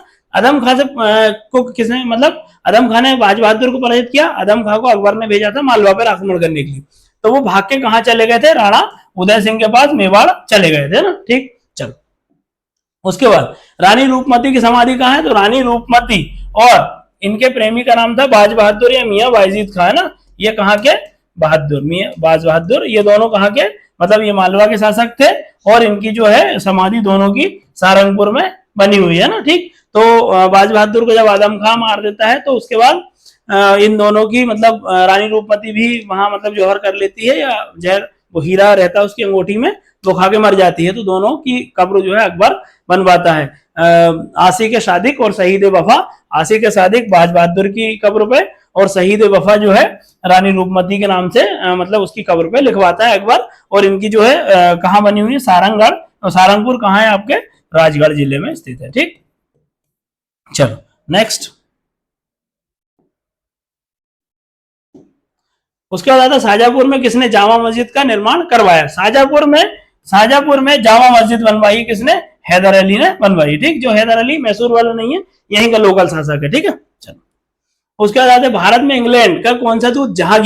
जहांगीर से मिलते हुए कहां आया था? अजमेर आया था, मांडू आया था, और उसके बाद कहां गया था? बुरहानपुर। शहजादा परवेज से मिलने कहां गया था? बुरहानपुर। तो 3 जगह, अजमेर गया, मांडू गया और बुरहानपुर आया। कौन था ऐसा व्यक्ति? सर थॉमस रो थे, ठीक है, जो कि यहाँ जब ईस्ट इंडिया कंपनी स्टेब्लिश हो रही थी, तब उनने का कुछ क्षेत्र ले लें, कुछ रियायतें ले लें व्यापार के लिए, ये सब स्थापित करने ये लोग आए थे, है ना, ठीक। औरंगजेब ने मध्य प्रदेश में किस स्थान का नाम बदलकर इस्लामगढ़ कर दिया? अब इस्लामगढ़ उस समय जो है गौंड राज्य की एक शाखा देवगढ़ कहाँ की जगह है आपका? दक्षिणी मध्य प्रदेश में है, नागपुर और मध्य प्रदेश के वो वाले क्षेत्र में है, जिसमें जो है गौंड राज्य की एक शाखा शासन कर रही थी, जिसमें औरंगजेब ने आक्रमण किया और जो है देवगढ़ का नाम बदल के क्या कर दिया? इस्लामगढ़ कर दिया, ठीक। चलो, उसके बाद आते हैं निमाड़ में फारूकी वंश का संस्थापक कौन सा? देखो, निमाड़ में तुगलकों द्वारा जो है निमाड़ को जीतने के बाद वहां अपना शासन स्थापित किया गया, और मलिक रजा को जो है वहां का शासक नियुक्त किया। लेकिन जब सल्तनत की सत्ता कमजोर पड़ती है तो मलिक रजा स्वतंत्र सत्ता स्थापित कर लेते हैं, और निमाड़ में फारूकी वंश, तो इनका पूरा नाम था मलिक रजा फारूकी। ये निमाड़ में फारूकी वंश, या बुरहानपुर में जो आपका किला है असीरगढ़ का किला, वहां की जगह स्थापित करते हैं और उसी को अपनी राजधानी बनाते हैं, ठीक। चलो, उसके बाद आते हैं 1535 में हुआ मंदसौर का युद्ध। 1535, ठीक, मंदसौर का युद्ध 1535 में, और क्या नाम है उसका? मंदसौर का युद्ध, ठीक। किस शासक संबंधित है? तो ये शासक है हुमायूं और गुजरात के शासक बहादुर शाह के साथ हुआ था, ठीक। तो ये क्वेश्चन देखो, क्वेश्चन ऐसे ही बनाए गए हैं जिससे आपसे 2-3 क्वेश्चन उससे रिलेट हो सके और 2-3 क्वेश्चन के आपको सवाल में ही मिल सके, इसलिए क्वेश्चन को भी आराम से पढ़ना है ना, ठीक। चलो, हो गया। उसके बाद आते हैं किस निम्न में से किसने अपना नाम बदलकर मोहम्मद अता अली खां कर लिया था? किसने कर लिया था इसमें से? अब आंसर करें तो इसके रामतनु पांडे। अब आप पूछेंगे रामतनु पांडे कौन है? तो रामतनु पांडे का नाम ही आप तानसेन पढ़ते हैं, ठीक। तानसेन के गुरु जो थे, सबसे पहले गुरु गौस मोहम्मद खान थे, गौस मोहम्मद, ठीक, गुरु गौस मोहम्मद खान, ठीक है, गौस मोहम्मद खान थे ये। इनके ही कहने पर इन्होंने, जो तानसेन है, इसने क्या कर लिया था, मतलब इन्होंने अपना जो धर्म है परिवर्तन करके इस्लाम धर्म ग्रहण कर लिया था और अपना नाम क्या रख लिया था, मोहम्मद अता अली खान रख लिया था, ठीक। इसीलिए तानसेन की जो कब्र है वो, या जो मजार है वो भी अपने ग्वालियर में बनी हुई है, गौस मोहम्मद और तानसेन दोनों की बाजू बाजू में है ना। चल ठीक। तराइन के प्रथम युद्ध के समय तोमर वंश के शासक कौन थे, तो तोमर वंश ग्वालियर में इस समय शासन कर रहे थे जब तराइन का पहला युद्ध होता है। मोहम्मद गौरी और पृथ्वीराज चौहान को भी इस समय चाहड़पाल देव जो कि ग्वालियर पर शासन कर रहे थे, ठीक है। चलो उसके बाद आते हैं ग्वालियर में तोमर वंश का संस्थापक। देखो अब जब मध्य प्रदेश के राजवंश पढ़े हैं, देखो अभी अगर कंफ्यूजन हो रहा है तो एक बार फिर से, बहुत छोटे छोटे वीडियो हैं उसमें सारी पूरी डिटेल दी गई है, तो एक बार आप अगर कंफ्यूजन हो रहा है तो उसको पढ़ सकते हैं, ठीक है। रियासत भी हमने बहुत प्री के हिसाब से केवल फैक्चुअल बनाई है, तो उसको भी आप एक बार देख सकते हैं, ठीक है। चलो, तो ग्वालियर में तोमर वंश का संस्थापक किसे माना जाता है, तो ये वीर सिंह देव तोमर को ग्वालियर में तोमर वंश का संस्थापक माना जाता है, ठीक है। चलो इसके बाद यशोदा चरित्र के रचयिता पद्मनाभ कायस्थ किसके दरबारी थे, पद्मनाभ कायस्थ जो है उद्धरण देव के यहाँ की जगह आपके दरबारी कवि थे, है ना, ठीक। चलो उसके बाद आते हैं आपके मितावली शिलालेख में किसका नाम तेजो रत्नम मिलता है, तेजो रत्नम है ये, तेजो रत्नम, है ना। तेजो रत्नम उपाधि मिलती है, किसकी मिलती है, ये वीरमदेव। वीरमदेव कौन है, वीरमदेव तोमर, ये ग्वालियर के शासक है। इनकी मितावली शिलालेख कहाँ पड़ेगा आपका, मुरैना में, ठीक, मुरैना में मितावली शिलालेख पर तेजो रत्नम किसकी उपाधि मिलती है, वीरमदेव की, ठीक है। चलो उसके बाद आते हैं राजा मानसिंह तोमर के शासनकाल की जानकारी हमें किस शिलालेख से मिलती है, राजा मानसिंह तोमर, ठीक। जो ग्वालियर के महान शासक हुए, संगीत के बहुत सारे रागों के इन्होंने जन्मदाता माने जाते हैं। संगीत विश्वविद्यालय इन्होंने स्थापित किया था उस समय और इनके नाम से भी वर्तमान में है। तो ये रोहतासगढ़ शिलालेख से राजा मानसिंह के बारे में पता चलता है और राजा मानसिंह का काल जो है ग्वालियर का स्वर्णकाल कहलाता है, ठीक। उसके बाद राजा मानसिंह ने किसे अपने प्रतिनिधि के रूप में सिकंदर लोधी के दरबार में भेजा था। अब देखो ये उनके समय में थे और सिकंदर लोधी और इनकी मतलब दुश्मनी बनी हुई थी, तो राजा मानसिंह और उससे पहले के शासक जो कि बहलोल लोधी और उसके बाद के सिकंदर इब्राहिम लोधी तक कंटिन्यू ग्वालियर पर आक्रमण करने लगते हैं। और सिकंदर लोधी तो ग्वालियर पर नियंत्रण करने के लिए ही अपनी राजधानी कहाँ, आगरा, मतलब आगरा नगर भी वही बसाता है सिकंदर लोधी और आगरा को राजधानी भी सिकंदर लोधी ही बनाता है, ठीक। तो किसको भेजा गया था, मानसिंह ने दरबार में सिकंदर लोधी के निहाल सिंह को भेजा गया था कि भाई अपनी तरफ से रिप्रेजेंटेटिव की, ठीक है, जो भी समझौता करना है कर ले, है ना, ठीक। चलो उसके बाद आते हैं पानीपत के प्रथम युद्ध में किस तोमर शासक की मृत्यु हो गई। पानीपत का जो पहला युद्ध हुआ था उसमें किस शासक की मृत्यु हो गई, तो ग्वालियर में शासक कर रहे थे। ये पानीपत का प्रथम युद्ध बाबर और इब्राहिम लोधी के बीच लड़ा गया था। तो इब्राहिम लोधी ने ग्वालियर के शासक विक्रमजीत या फिर विक्रमादित्य पर अटैक करके उनको अपने अंडर कर लिया था। तो विक्रमादित्य भी जो है इस युद्ध में लड़े इब्राहिम लोधी की तरफ से। इब्राहिम लोधी और विक्रमादित्य मध्यकाल में दोनों मरने वाले पहले शासक हुए जो कि युद्ध स्थल में मारे गए थे, ठीक। तो इनका नाम विक्रमजीत भी मिलता है ना, विक्रमजीत, ठीक है, विक्रमजीत या विक्रमादित्य।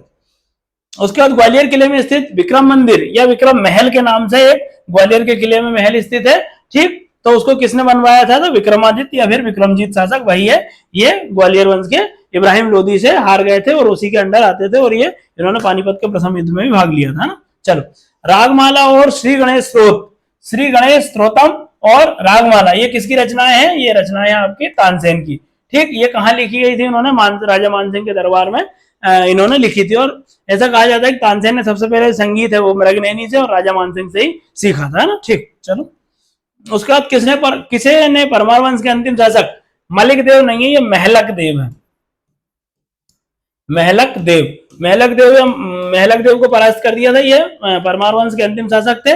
किसने हराया था इनको, महलक देव को, तो महलक देव के टाइम जो है अलाउद्दीन खिलजी का सल्तनत काल में शासन कर रहे थे और इसके सेनापति आइनुल मुल्क मुल्तानी ने इनको हराया था, महलक देव को मुल्तानी।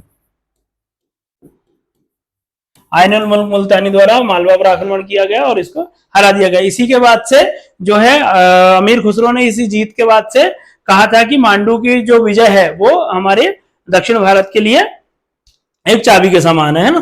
ठीक, चलो। उसका 1223 में किसने उज्जैन पर आक्रमण करके जो है किसने महाकाल मंदिर को लूट लिया था? किसने लूट लिया था? इल्तुतमिश में, ठीक है, इल्तुतमिश ने।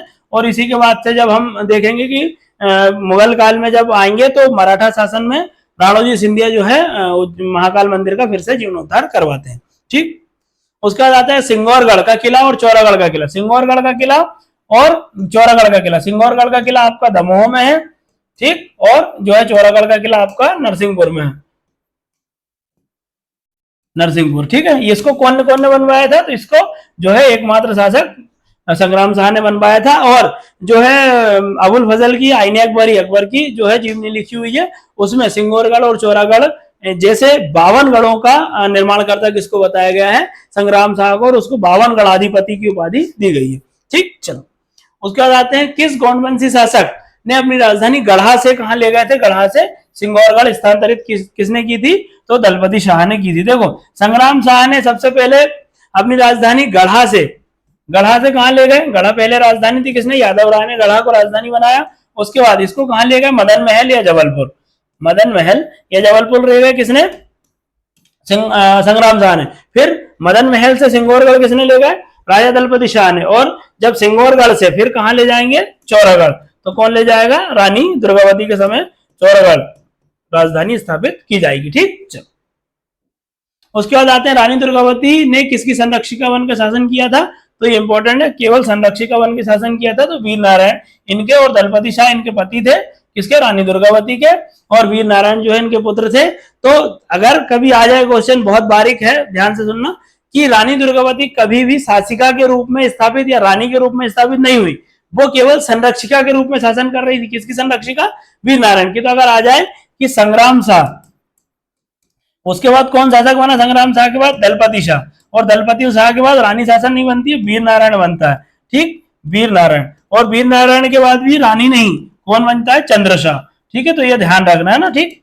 बहुत पीएससी बहुत बारीक बारीक क्वेश्चनों से, बहुत छोटे छोटे अंतरों से कंफ्यूज करने की कोशिश करती है, तो ये ध्यान रखना। संग्राम शाह, दलपति शाह, वीर नारायण और चंद्रशाह। रानी यहाँ केवल क्या थी? संरक्षिका थी, ठीक है। चलो, उसके बाद अकबर ने किसे गोंडवाना पर आक्रमण करने के लिए भेजा था? तो अकबर के समय जो है आपके आसफ खां को जो है गोंडवाना पर आक्रमण करने के लिए भेजा था। और इन्होंने रानी को, जो रानी दुर्गावती है, 1564 में नरई नाले के युद्ध में, नरई नाले के युद्ध में हराया था, ठीक है ना। चलो, ठीक है। उसके बाद आता है लांजी का किला। लांजी का किला कहां स्थित है? बालाघाट में स्थित है। किस वंश से संबंधित है? तो ये आपको गोंड वंश से संबंधित है, और गोंड वंश की भी जो शाखा आपके देवगढ़ की शाखा है उनके द्वारा ही लांजी का किला बनवाया गया था, ठीक है। चल, उसके बाद गोंड वंश का अंतिम ज्ञात शासक किसे माना जाता है? तो गोंड वंश का पहले शासक तो आप जानते ही हैं, कौन है? आप कमेंट करके बताना, यादव राय, ठीक। उसके बाद अंतिम शासक कौन थे? नरहरि शाह जो है इनके अंतिम शासक हुए, है ना। उसके बाद आते हैं कौन? ओरछा का पूर्व नाम क्या था? इस ओरछा जो है आपको नाम देखने को मिलता है रुद्र प्रताप बुंदेला के समय, और फिर भारती चंद्र ने, रुद्र प्रताप बुंदेला ने ओरछा को बसाया। उसके बाद ओरछा को राजधानी किसने बनाया? भारती चंद्र ने। तो ओरछा का पूर्व नाम क्या है? ओरछा का पूर्व नाम था गंगापुरी, ठीक। चलो, उसके बाद आते हैं बुंदेला शासक सोहनपाल ने किसे पराजित करके बुंदेला वंश की स्थापना करी? देखो, सबसे पहले बुंदेला वंश की स्थापना करने का श्रेय सोहनपाल को ही जाता है, ठीक। कहा? इन्होंने गढ़कुंडार में स्थापित किया था और उसको राजधानी बनाया। तो वहां जो लोकल शासक, छोटे छोटे शासक, खंगार वंश के शासक शासन कर रहे थे, तो उनको हराया और सोहनपाल ने बुंदेला वंश की स्थापना की, ठीक। चलो, उसके बाद निम्न में से किस शासक को महिपत शाह के नाम से जाना जाता है? बहुत इंपॉर्टेंट शासक है, और इनको राजा बख्त बुलंद को जब जाना जाता है। बख्त बुलंद जो है औरंगजेब के समय थे। औरंगजेब ने इनको इसी शर्त पे गद्दी प्रदान की थी कि तुम जो है इस्लाम ग्रहण कर लोगे, और इन्हीं के समय देवगढ़ को जो है इस्लामगढ़ कर दिया गया था, जो पूर्व में क्वेश्चन लगा चुके हैं इससे पहले, है ना। तो महिपत शाह का नाम क्या था? राजा बख्त बुलंद के नाम से गद्दी पर बैठे। औरंगजेब के कारण इनको अपना धर्म परिवर्तन करना पड़ा, और जो है इन्होंने नागपुर को, जो नागपुर है आज वर्तमान में महाराष्ट्र में, उसको राजधानी के रूप में विकसित किया था। लेकिन इनके बाद इनका जो पुत्र रहता है चांद सुल्तान ने नागपुर को जो है पहली बार राजधानी बनाया, लेकिन विकसित करने का काम किसने किया था?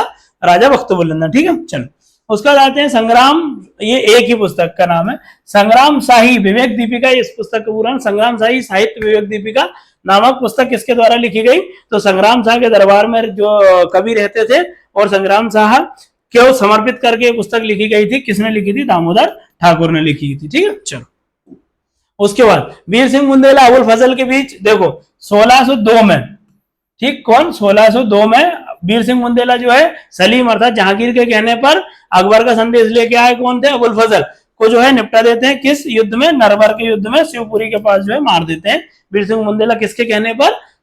सलीम या जहांगीर के कहने पर। ठीक है, चलो उसके बाद आते हैं वीर सिंह बुंदेला को प्रारंभ में कहां का जागीरदार बनाया गया था? तो वीर सिंह बुंदेला जो है पहले ओरछा के शासक बनने से पहले जो है एक छोटी सी जागीर के शासक थे। उसके बाद जब जहांगीर मुगल सल्तनत मुगल बादशाह की गद्दी पर बैठते हैं तब वो पहले जो वीर सिंह बुंदेला है उसको छोटी बड़ौनी का जागीर बनाया गया था। उसके बाद जब जहांगीर जो है वहां दिल्ली के सुल्तान बादशाह बनते हैं तो वीर सिंह बुंदेला को जो है कहां बैठा देते हैं? वो ओरछा की गद्दी पर बैठा देते हैं। ठीक है, चलो उसके बाद आते हैं रामनगर के संस्कृत शिलालेख से कितने गौंड शासकों को उल्लेख मिलता है? तो जो रामनगर शिलालेख है पहले तो ये कहाँ है?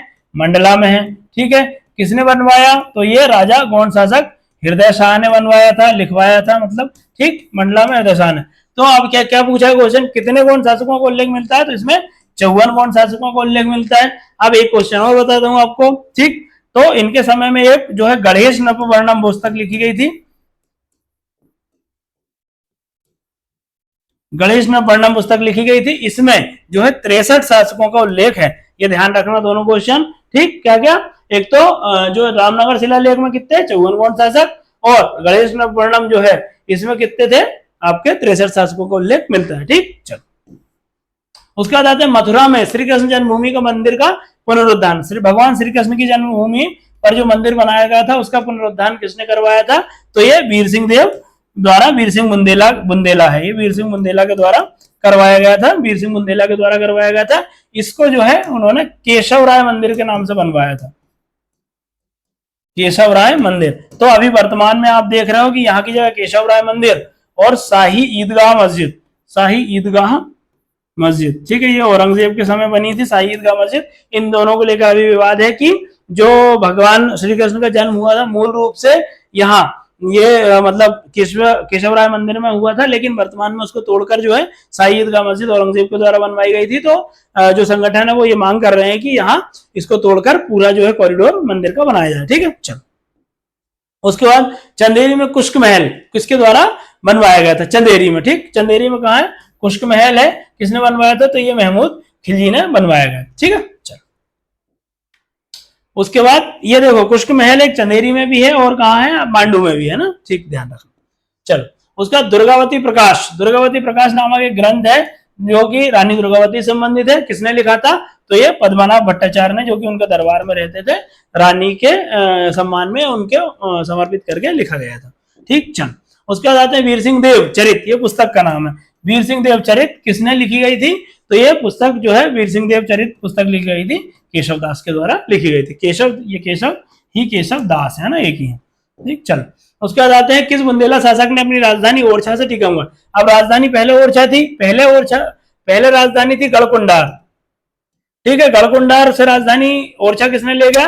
भारती चंद्र ने। भारती चंद्र के बाद ओरछा से राजधानी कहां चली गई? टीकमगढ़। तो टीकमगढ़ किसने ले गया था राजधानी? जो कि विक्रमजीत सिंह के द्वारा ले गई थी। ठीक है, चलो टेहरी था पहले इसका नाम और बाद में टीकमगढ़ कर दिया गया। ठीक, उसके बाद आते हैं किसे बुंदेलों के भीष्म पितामह के नाम से जाने जाते थे। मतलब सबसे इंपॉर्टेंट शासक बुंदेला, जब बुंदेला राजवंश विकसित हो रहा था या जब स्थापित हुआ था तब बड़ा क्षेत्र जीतने के कारण किसको बोला गया था? तो रुद्र प्रताप बुंदेला को बुंदेलों के भीष्म पितामह के नाम से जाना जाता है। ठीक, उसके बाद बघेल वंश की प्रारंभिक राजधानी, ये क्वेश्चन आ चुका है। ये क्वेश्चन पूछा था कि वीर सिंह देव की जो राजधानी कौन सी थी या बघेल वंश की जो प्रारंभिक राजधानी कौन सी थी? तो गहोरा। गहोरा कहाँ है? ये चित्रकूट के पास है। ठीक है, किस जिले में पड़ेगी? तो ये आपके सतना जिले में पड़ जाएगी ना। ठीक, चलो उसके बाद आ किस बघेल शासक ने वीर भानुदय काव्य की रचना की? तो वीर भानुदय, ये क्वेश्चन थोड़ा सा गलत है। वीर भानुदय काव्य की रचना इनमें से नहीं की है। ठीक है, ये उसके एक बघेल शासक के दरबार में लिखी गई थी वीर भानुदय काव्य। तो ये इस क्वेश्चन गलत है ना। निम्न में से किस बघेल शासक ने महाराजाधिराज की पदवी धारण की थी? महाराजाधिराज, पहली बार महाराजाधिराज की उपाधि धारण करने का मतलब मैंने जब राजवंश पढ़ाए थे, रियासत पढ़ाई थी तो बताया था, महाराजाधिराज कोई व्यक्ति शासन जो है रख लेता है तो वो, इसका क्या मतलब होता है कि वो राजा स्वतंत्र हो गया, अब किसी के अधीन नहीं है। तो बघेल वंश में या बघेलखंड में ऐसा पहला शासक जो है बल्लारदेव हुआ था। ठीक है, चलो ठीक। किस शासक ने राजधानी गहोरा से रीवा, अब गहोरा से रीवा स्थानांतरित की थी, किसने की थी? तो जो रीवा राजधानी थी ये विक्रम इसके रामचंद्र के समय में रीवा लिया जाएगी थी। तो ये पहले राजधानी गहोरा, गहोरा से राजधानी कहां गई? बांधवगढ़ गई, बांधवगढ़ गई, और उसके बाद बांधवगढ़ से कहां चली गई है? रीवा। तो देखो गहोरा राजधानी थी पहले, भीमल देव ने गहोरा में राजवंश की स्थापना की और गहोरा को अपनी राजधानी बनाया, किसने? भीमल देव ने। उसके बाद गहोरा थी राजधानी, उसके बाद बांधवगढ़ किसने ले गया? रामचंद्र के समय। उसके बाद फिर रीवा किसने ले गया? तो विक्रमादित्य या विक्रमजीत, ये विक्रमजीत है ना, विक्रमजीत के समय ये ले जाएगी। तो ये राजधानी का क्रम याद रखना। ठीक है, चलो। उसके बाद प्रसिद्ध गायक तानसेन और बीरबल ये प्रारंभ में किसके दरबार में रहते थे? बीरबल भी थे और तानसेन थे। यहीं से उठ के कहा जाते हैं अकबर के दरबार में। कौन ले जाता है? तो अकबर जलाल खां कोरची, जलाल खां कोरची को भेजता है कि इनको लेके आओ हमारे दरबार में। तो ऐसे कौन रहते हैं? ये राजा रामचंद्र के दरबार में रहते हैं। ठीक, चलो। उसके बाद ध्रुपद राग जो है उसके आविष्कारक किसको माना जाता है? ध्रुपद राग, ध्यान रखना, ये ध्रुपद राग संगीत से संबंधित है और इसका विकास मतलब जन्म जो है मध्य प्रदेश में हुआ। कहां हुआ? ग्वालियर में, मानसिंह। इसीलिए जो है वर्तमान में यूनेस्को द्वारा जो क्रिटिकल सिटीज है उसकी कैटेगरी में ग्वालियर को जो है म्यूजिक, सिटी ऑफ म्यूजिक का दर्जा दिया गया है। ठीक, ध्यान रखना। चलो, उसके बाद किस शासक ने खानवा के युद्ध में, खानवा के युद्ध में राणा सांगा की ओर से युद्ध किया था? खानवा के युद्ध में जो है वीर सिंह देव हमारे बघेलखंड के शासक हैं, वीर सिंह। ठीक है, वीर सिंह देव इन्होंने जो है बघेलखंड में शासन कर रहे थे उस समय जब बाबर का आक्रमण हुआ। तो खानवा के युद्ध राणा सांगा और बाबर के बीच हुआ। इसमें जो है राणा सांगा की मदद कौन ने? वीर सिंह देव ने करी थी। लेकिन जब राणा सांगा हार जाते हैं तो वीर सिंह देव जो है किससे? बाबर से दोस्ती कर लेते हैं। तो बाबर ने वीर सिंह देव को भी भारत का महानतम शासक बताया गया। अपनी जो है बाबरनामा में उनने 3 भारत के प्रमुख शासकों को उल्लेख किया है। उत्तर भारत में वीर सिंह देव, आपके दक्षिण भारत में कृष्णदेव राय, और बंगाल साइड में नुसरत शाह का नाम उन्होंने लिखा है भारत के महान शासकों में। ठीक, चलो। कंदर चूड़ामणि ग्रंथ किसने लिखा था? कंदर चूड़ामणि ग्रंथ, ठीक, आंसर करें इसका। कंदर चूड़ामणि ग्रंथ किसने लिखा था? तो ये वीरभानु बघेल द्वारा, सॉरी वीरभद्र देव के द्वारा लिखा गया था ना। ठीक, चलो।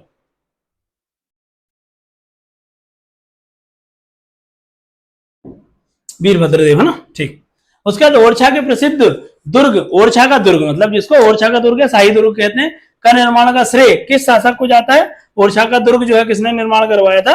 भारती चंद्र बुंदेला ने, जिसने ओरछा को सबसे पहले जो है राजधानी बनाई। ओरछा की स्थापना रुद्र प्रताप बुंदेला, ओरछा को राजधानी के रूप में स्थापित किसने किया? भारती चंद्र बुंदेला ने। ठीक, चलो। उसके बाद आते हैं अकबर ने किसे मधुकर शाह पर आक्रमण करने के लिए भेजा था? मधुकर शाह जो है, मधुकर शाह उस समय शासन कर रहे थे, अकबर के समकालीन थे, और उसमें सादिक खां को उसने अटैक करने के लिए भेजा था। ठीक है, चलो। उसके बाद किस यात्री ने अपने लेख में खजुराहो के मंदिरों का उल्लेख किया? अब जो बहुत सारे मध्यकाल में बहुत सारे जो है यात्री आए विदेशों से, उन्होंने भारत में खजुराहो के मंदिरों का उल्लेख किया। तो किसने किया है? इब्ने बतूता ने जो है किया है। और अलबरूनी के शासकों में के लेखों में किताबुल हिंद में भी आपको खजुराहो का मंदिरों का वर्णन मिल सकता है। तो दोनों ध्यान रखना, अलबरूनी भी इब्ने बतूता दोनों ने ही किया। ठीक है, चलो।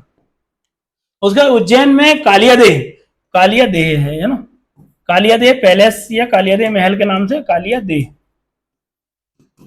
कालियादेह का निर्माण किसने करवाया था? तो ये करवाया था नासिर शाह ने, यहाँ इसका निर्माण करवाया था। ठीक है, चलो। उसके बाद आते हैं निम्न में से कौन सा शहर कभी परमार राजाओं की राजधानी कौन सा रहा है? ऑप्शन में से बताना है। देखो क्वेश्चन कई बार क्या होता है, क्वेश्चन की भाषा कुछ और होती है, आपको बोल रहा है निम्न में से, तो निम्न में से कौन थी? धार या धारानगरी राजधानी थी। लेकिन अगर धार की जगह उज्जैन आ जाता तो उज्जैन भी कभी परमार शासकों की राजधानी रहा है। तो परमारों की पहली राजधानी उज्जैन था। उसके बाद बैरी सिंह जो शासक थे भोज से पहले, वो कहा धार को अपनी राजधानी ले गए थे। ठीक, चलो ध्यान रखना ना। उसके बाद रानी अवंतीबाई का संबंध कहां से था? रानी अवंतीबाई जो है गोंड रियासत के अंतर्गत ही शासन कर रही थी, और इनका शासन जो है रामगढ़ की राजधानी थी मंडला से इनका शासन मतलब संबंध था। ठीक, चलो 1857 की क्रांति में इन्होंने 2 युद्ध लड़े थे, खेरीग्राम का और देवहारगढ़ का। ठीक है, चलो उसका तात्या टोपे को कहां पर फांसी दी गई थी? तो तात्या टोपे को फांसी दी गई थी मानसिंह ने पकड़वाया था किसके हाथों? कर्नल मीड के हाथों। कहां फांसी दी गई थी? तो शिवपुरी में इनको फांसी दी गई थी और वहीं के जंगलों से इनको पकड़वाया गया था। ठीक है, चलो होलकर वंश के किस शासक ने अंग्रेजों के साथ सहायक संधि की थी? अब अंग्रेजों के साथ सहायक संधि की मतलब जो है होलकर राजवंश पे निरंतर आप देखेंगे कि वो यहाँ से सिंधिया और इधर से पेशवा लोग यहाँ पे अटैक कर रहे हैं बार बार, और पिंडारियों का मतलब जो है आक्रमण भी बढ़ता जा रहा है। तो होलकर ने जो है अंग्रेजों सुरक्षा संधि कर ली। किसने की थी? तो ये मल्हार राव होलकर द्वितीय है, लेकिन है ना, पहले तो संस्थापक थे तो मल्हार राव द्वितीय है, ये ध्यान रखना ना। सेकेंड ने अंग्रेजों से संधि की थी। ठीक है, चलो उसके बाद पानीपत के प्रथम युद्ध के समय भोपाल का नवाब कौन था? तो पानीपत के प्रथम युद्ध के समय गौस मोहम्मद खां यहाँ शासन कर रहे थे, लेकिन इनका कोई विशेष यहाँ से संबंध है नहीं, है ना। उसके बाद देखो महाकालेश्वर मंदिर का पुनर्निर्माण किसने करवाया था? तो ये महाकालेश्वर का ये राणोजी सिंधिया है। राणोजी सिंधिया इल्तुतमिश ने जब जो है महाकालेश्वर मंदिर को लूटा था और तोड़ दिया था, तब महाकालेश्वर मंदिर का पुनर्निर्माण जो है राणोजी सिंधिया ने करवाया था। ठीक, चलो उसके बाद सालभाई की संधि के समय किस सिंधिया शासक ने मध्यस्थता की थी? अब सालभाई की संधि देखो, सालभाई की संधि होती है आंग्ल मराठा युद्ध के दौरान अंग्रेजों और मराठों के बीच में। इसमें मध्यस्थता कौन करता है? तो मध्यस्थता करते हैं महादजी सिंधिया। ठीक, महादजी सिंधिया को इसी संधि के द्वारा जो है महाराज या महाराजा की उपाधि दी जाती है। अंग्रेज उनको ग्वालियर पर शासन की मान्यता दे देते हैं। ठीक है, चलो इसके बाद आते हैं 1938 में भोपाल में प्रजामंडल की स्थापना की। उस समय जो है भोपाल का नवाब कौन था? उस समय कौन था? देखो 1926 के बाद से तो जो है नवाब हमीदुल्लाह ही शासन कर रहे, हमीदुल्लाह नाम है ना, हमीदुल्लाह शासन कर रहे थे। 1949 तक ये शासन करेंगे। तो भोपाल में प्रजामंडल की जो स्थापना हुई थी उस समय कौन थे? हमीदुल्लाह, है ना। ठीक, चलो भारत भ्राता, ये भारत भ्राता है। भारत भ्राता और शुभचिंतक जैसे समाचार पत्र जो है कहां से निकलते थे? आपके ये दोनों ध्यान रखना, ये रीवा से निकलते थे। किस शासक ने इनको बढ़ावा दिया था या प्रकाशित करवाया था? वेंकटरमन सिंह। और इनकी प्रेस का नाम क्या था जहां से पेपर निकलते थे? दरबार प्रेस। ठीक, ध्यान रखना। चलो उसके बाद आते हैं आपके 1939 में त्रिपुरा में हुए, त्रिपुरी है मतलब त्रिपुरी कहां? आपकी जबलपुर, है ना, में हुए कांग्रेस अधिवेशन में सुभाष चंद्र बोस का समर्थन किसने किया था? सुभाष चंद्र बोस का समर्थन करते हुए रीवा के शासक ने उनकी हाथी पर बड़ी फोटो रख के जो है रैली निकाली थी, जिसके कारण अंग्रेजों ने उनको राज्य से अपदस्थ कर दिया था और उनके लड़के को बिठा दिया था। ऐसे शासक कौन थे? ऐसे व्यक्ति है गुलाब सिंह, राजा गुलाब सिंह। ठीक, 1803 में बेसिन की संधि के समय रीवा का शासक कौन था? तो उस समय 1800 जो है रीवा की संधि जब हुई थी तो उस समय शासक कौन था? तो अजीत सिंह यहाँ पे शासक थे। ठीक है, जब बेसिन की संधि हुई थी, है ना। अब आता है कौन सा? महादजी सिंधिया किस वर्ष गोहद के शासक लोकेंद्र सिंह, गोहद मतलब भिंड में कौन शासक कर रहे थे? राणा वंश के जो है लोकेंद्र सिंह जाट पर आक्रमण किया और ग्वालियर का किला जीत लिया। तो 1764-65 में, वैसे 65 आएगा आंसर, मतलब दोनों में ही अटैक किया और ग्वालियर का किला जीत लिया। इसके बाद से महादजी सिंधिया ने जब गोहद के लोकेंद्र सिंह जाट से ये किला जीता, उसके बाद से निरंतर जो है ग्वालियर वंश के मतलब सिंधिया शासकों के अधीन ही रहा। उसके बाद राणोजी सिंधिया की मृत्यु किस स्थान पर हुई? राणोजी सिंधिया की जो मृत्यु हुई है वो सुजालपुर में हुई है। ठीक, सुजालपुर शाजापुर की एक तहसील है ना। ठीक, उसके बाद आते पानीपत में हुए तीसरे युद्ध में सिंधिया शासक, किस सिंधिया शासक की मृत्यु हो गई थी? तो सिंधिया शासक इसमें 2 व्यक्ति थे। एक तो दत्ताजी सिंधिया, इनकी मृत्यु हो गई थी, लेकिन यहाँ जो है आपके इस समय महादजी सिंधिया भी थे, है ना, महादजी सिंधिया जो कि बच के आ गए थे ना, महादजी सिंधिया। ठीक, तो कौन मृत्यु किसकी हो गई थी? दत्ताजी सिंधिया की मृत्यु हो गई थी, है ना। ठीक, 1925 में गठित काउंसिल ऑफ रीजेंसी, ये 1925 में जब शासक जो है अल्पवयस्क रहता है, शासन करने के योग्य नहीं रहता है, तो उस समय जो है काउंसिल ऑफ रीजेंसी बनाई जाती है। ठीक, तो जीवाजी राव के समय में चिनकू राजे सिंधिया की अध्यक्षता में जो है काउंसिल ऑफ रीजेंसी 1925 में बनाई गई थी। ठीक है, चलो अब आते हैं सर माधवराव सिंधिया की छतरी। जो माधवराव सिंधिया जिनको माधव महाराज के नाम से कहा जाता है, माधव महाराज के नाम से ग्वालियर की जनता इनको पुकारती है। तो इनकी जो छतरी है किस स्थान पे है? तो इनकी छतरी जो है शिवपुरी में है ना। ठीक, शिवपुरी में देखो मैक्सिमम ग्वालियर शासकों की जो छतरियां हैं वो शिवपुरी में देखने को मिलेंगी, लेकिन शिवपुरी बनाने का क्या कारण है?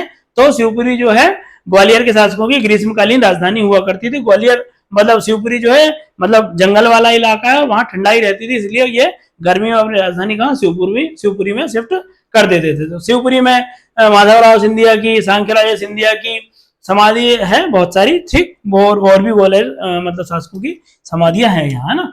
1803 में बेसिन की संधि के समय, लगा लिया क्वेश्चन, अजीत सिंह थे, ठीक। उसके बाद सिकंदर जहां बेगम ने भोपाल में किस नाम से संसद मतलब यहाँ कानून बनाएगी, कानूनों पर डिस्कशन करेगी, कानून कैसे लागू होंगे, क्या कानून बनना चाहिए, ये निजामत सूरा के नाम से यहां से शुरू की गई थी, ठीक है, निजामत सूरा। और उसके दो भाग थे, निजामत मशरिक और निजामत मगरिब थे, है ना। तो किस नाम से किया गया था, निजामत सूरा के नाम से किया गया था, सूरा या सौर, है ना। चलो उसके बाद अमरेश विलास नामक ग्रंथ की रचना, ये बघेलखंड से संबंधित है और कवि नीलकंठ के द्वारा लिखी गई है ना, ठीक। चलो उसके बाद सिंधिया एवं पेशवा बाजीराव द्वितीय की संयुक्त सेना को किसके द्वारा, अब यहाँ देखो ये भी मराठा शासक है, लेकिन सिंधिया और पेशवाओं से अभी इनकी बन नहीं रही है, तो कौन अटैक करते हैं, यशवंतराव होलकर जो है इन पर अटैक करते हैं और दोनों को हरा देते हैं, और दोनों की राजधानी ग्वालियर से और पुणे से बहुत बड़ी मात्रा में धन संपत्ति लूटते हैं। यशवंतराव उस समय के बहुत इंपॉर्टेंट शासक थे, उन्होंने शाह आलम को भी जो है गद्दी पर बैठाला था और अपना संरक्षण प्रदान किया था, और शाह आलम ने इसको अलीजा बहादुर की उपाधि भी थी, और एनएस इनामदार, ये ध्यान रखना, एनएस इनामदार नामक एक इतिहासकार है, इन्होंने इसको यशवंतराव होलकर को क्या बोला है, मध्य भारत का नेपोलियन बोला है ना। चलो उसके बाद आते किस होलकर शासक ने अंग्रेजों ने आरोप लगाकर गद्दी से अपदस्थ कर दिया था, तो ये शासक कौन थे, तुकोजीराव तृतीय, है ना। तुकोजीराव तृतीय को जो है मालाबार हिल हत्याकांड में आरोपी बनाया और उनको अपने पद से हटा दिया था, ठीक। चलो उसके बाद आते हैं राजवाड़ा है ये, राजवाड़ा का पुनर्निर्माण, देखो पहला निर्माण तो किसने किया था, 1747 में जो है किसने बनाया था इसको, मल्हारराव प्रथम ने बनाया था, लेकिन इसको पुनर्निर्माण का श्रेय किसको दिया जाता है, मल्हारराव द्वितीय ने इसको फिर से पुनर्निर्माण करवाया था, ठीक। चलो उसके बाद अहिल्याबाई ने किस वर्ष अपनी राजधानी इंदौर से महेश्वर ले गई थी, कौन रानी अहिल्याबाई ने, ये 1967 नहीं 1767 है। क्यों ले गए थे, तो देखो अहिल्याबाई के सबसे पहले जो है ससुर मल्हारराव होलकर की मृत्यु हो जाती, उसके बाद उनके पति जो है पति की पहले मृत्यु हो जाती खांडेराव होलकर की, फिर उनके बाद मल्हारराव होलकर की मृत्यु हो जाती है, उसके बाद उनके पुत्र मालेराव की भी मृत्यु हो जाती है। इस दुख के कारण वो है अपना संपूर्ण राजपाट जो है भगवान शंकर को अर्पित कर देती है, और भगवान शंकर की नगरी कहे जाने वाले महेश्वर में, जहाँ नर्मदा जी भी उनकी आस्था का केंद्र रही है, तो वो वहां अहिल्याबाई वहां जाके अपना शासन स्थापित कर लेती है, राजधानी ले जाती है वहां, ठीक। चलो उसके बाद आता है निम्न में से किस शासक का निधन पेरिस में हुआ था। अब पेरिस में इनको क्या है, ये होलकर शासक हैं जिनको क्या हो गया था, इनको बीमारी लग गई थी, तो फिर उनका इलाज करवाने के लिए इनको पहले पेरिस ले जाया गया और वहां इनकी मृत्यु हो गई थी। कौन थे, शिवाजीराव होलकर, है ना, ठीक। चलो उसके बाद अंतिम होलकर शासक, इसने भारत के विलय पत्र पर हस्ताक्षर किए, मतलब होलकर रियासत के अंतिम शासक कौन है, जिन्होंने अपनी रियासत को जो है भारत में विलय कर दिया था, तो ऐसे व्यक्ति कौन थे आपके, यशवंतराव द्वितीय थे, ठीक। उसका किस शासक ने राजधानी उज्जैन से कहां स्थानांतरित करी थी, ग्वालियर में। तो किस वंश की बात चल रही है आपके, सिंधिया वंश की, ठीक है। कहां ले गए थे राजधानी, उज्जैन से ग्वालियर में भी अगर विशेष जगह पूछ ली जाए तो आप क्या बताओगे, लश्कर, ठीक। किसने ले गया था, दौलतराव सिंधिया ने, ठीक है। चलो उसके बाद आते हैं निम्न में से किस शासक ने मुगल सम्राट शाह आलम द्वितीय को गुलाम कादिर के नियंत्रण से मुक्त करवाया था, तो ये गुलाम कादिर के नियंत्रण से मुक्त करवाने वाला कौन था, यशवंतराव होलकर ने इनको मुक्त करवाया था, ठीक है ना। और महादजी सिंधिया ने भी शाह आलम को मुक्त करवाया था, और इनको दोनों को ही उपाधियां दी गई थी यहाँ पे, ठीक है। तो दोनों ही शासक का ध्यान रखना है ना ये। चलो सुल्तान जहां बेगम को अन्य किस नाम से जाना जाता था, सुल्तान जहां बेगम का एक जो है, सुल्तान जहां बेगम इस नाम से शासन गद्दी पर बैठी थी। इनका नाम क्या था, कै खुसरो बेगम नाम था इनका, घर का नाम कै खुसरो बेगम था, और ये कै खुसरो बेगम जो है वो सुल्तान जहां के नाम से शासन गद्दी पर बैठी, और जब ये शासकिया बनी तो इनको लोग जो है सरकार अम्मा के नाम से जानते थे, सरकार अम्मा, ठीक है, सरकार अम्मा के नाम से जानते थे किसको, सरकार अम्मा सुल्तान जहां बेगम, ठीक। चलो उसके बाद आते हैं रायसेन की संधि इनमें से किसके मध्य हुई थी, तो रायसेन की जो संधि हुई थी वो रायसेन की संधि जहांगीर मोहम्मद के समय की गई थी। ठीक, जब उस समय भोपाल के नवाब कौन थे? जहांगीर मोहम्मद खान। ठीक, उसका ग्वालियर की संधि अंग्रेजों में दौलत राव सिंधिया के मध्य कब की गई थी? ठीक, तो ये जो है एक प्रकार की ग्वालियर की संधि, ये एक प्रकार की जो है सुरक्षा संधि थी, जिसमें ग्वालियर का बहुत सारा हिस्सा अंग्रेजों के पास चला गया और अंग्रेजों के संरक्षण में जो है ग्वालियर रियासत आ गई। ये 1818 में की गई थी, है ना। ठीक, चलो उसके बाद आता है विजय राजे सिंधिया का मूल नाम क्या था? विजय राजे सिंधिया जीवाजी राव सिंधिया की पत्नी थी। उनकी मृत्यु के बाद ये राजनीति में आती है और राजनीति में आके आपने देखा होगा गोविंद नारायण सिंह के समय, गोविंद नारायण सिंह तो सीएम बने थे, लेकिन उस समय सदन की नेता कौन थी? विजय राजे सिंधिया, और ये जनसंघ की जो है संस्थापक सदस्य रही है ना। ठीक, तो इनका नाम क्या था? लेखा दिव्येश्वरी। मूल रूप से ये नेपाल की थी। ठीक, लेकिन ये कहां रहती थी? सागर में। ठीक, चलो ठीक, उसका निम्न में से किसे ताजमहल के समान सुंदर इमारत कहा गया? जैसा ताजमहल सुंदर है वैसी एक मध्य प्रदेश की इमारत सुंदर है, जो सिंधिया कालीन इमारत कौन सी है? सांख्यराज सिंधिया की छतरी जो है कहाँ है? ये शिवपुरी में, है ना, शिवपुरी में। और इसी के आसपास जो झील बनी हुई है उसे सांख्य सागर कहते हैं। वर्तमान में इसको क्या है? आर्द्रभूमि के रूप में जो है नोटिफाई कर लिया है। लॉर्ड विलियम बेंटिक ने किस वर्ष ग्वालियर का दौरा किया और जनकोजी राव को जो है, जनकोजी राव सिंधिया को वहां का शासक घोषित किया? तो कब किया था ये उन्होंने? 1832 में। ठीक है, लॉर्ड विलियम बेंटिक ने जनकोजी राव सिंधिया को ग्वालियर का शासक नियुक्त किया। ठीक, चलो उसके बाद आते हैं एक रानी ऐसी भी, एक पुस्तक है ऐसी, एक रानी ऐसी भी थी, मतलब रानी के सम्मान में लिखी गई पुस्तक थी। ये किस संबंधित, किस राजवंश से संबंधित है? तो सिंधिया राजवंश से संबंधित है ये। ठीक, तो किसने लिखी थी? मृदुला सिन्हा ने लिखी थी। किसके लिए लिखी गई थी? विजय राजे सिंधिया के लिए। ठीक, चलो उसके बाद आते हैं हलाली नदी। हलाली नदी वर्तमान में कहाँ है? ठीक, भोपाल जगदीशपुर के पास है। भोपाल में ही जो जगदीशपुर इस्लामगढ़, जिसका नाम दोस्त मोहम्मद खान ने रखा था।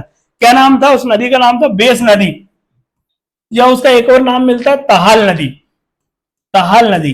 ठीक, तहाल नदी या बेस नदी हलाली नदी का पूर्ण नाम था। क्या किया जब जो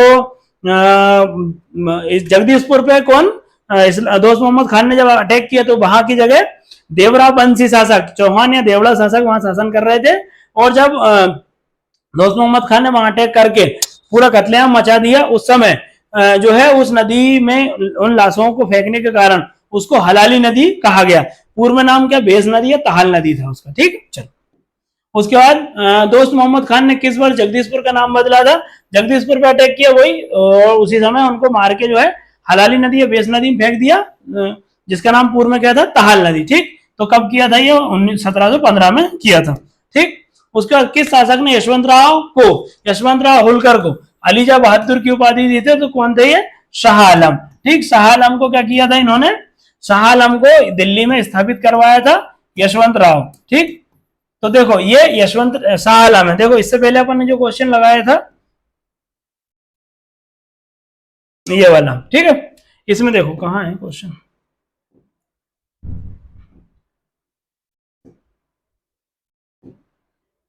ये तो ये शाह आलम द्वितीय को जो है महादजी सिंधिया ने दिया था, और यशवंतराव होलकर ने शाह आलम प्रथम को दिया था। ये ध्यान रखना, ठीक है। शाह आलम प्रथम को किसने संरक्षण दिया था? यशवंतराव होलकर ने। और शाह आलम द्वितीय को किसने दिया था? महादजी सिंधिया ने। ठीक है, चलो